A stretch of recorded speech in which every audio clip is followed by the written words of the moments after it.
It's not enough to learn content and be persistent. It is not enough to score proficient or advanced on PSSA and Keystones. Students need opportunities to solve real-world problems. We assess their ability to do this through performance tasks and collaborative station work. We mentioned earlier the importance of providing meaningful opportunities to practice the employability skills of communication, self-regulation, problem-solving, independent learning, and teamwork. Let's take a look at the work some of our students are doing. So our project is that we're building a disaster relief drone.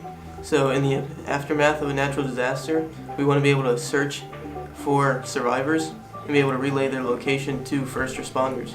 Yep, so we want to have it so if there's a tornado or flood, regardless of the natural disaster even, we want there to be some sort of help for all the first responders.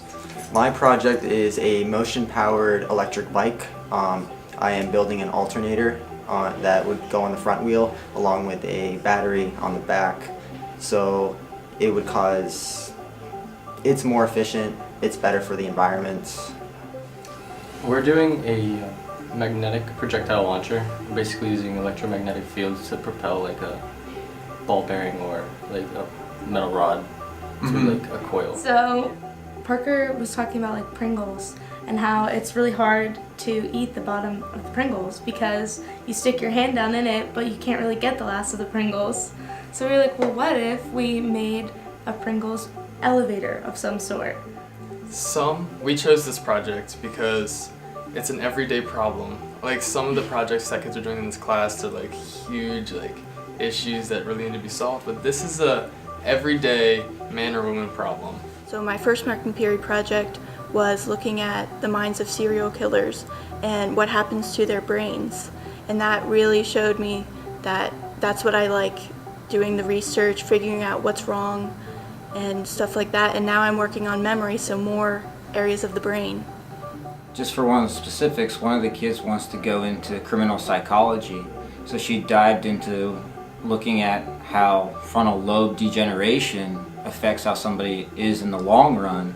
So she got to go out into the community and meet with therapists and psychologists, and something that they don't get to do in a traditional classroom. They don't have the option to leave and go meet with somebody in the community. A student wanted to help his mom because she's losing muscles in her arms, so he was designing something to help with picking things up.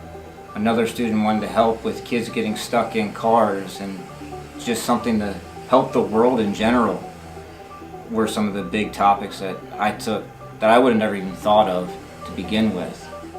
Like, if you go on the map, there's grids like these and you can pinpoint exactly where you're going sometimes, and the GPS could do that, or if you're building a house, you can put it nice and cleanly.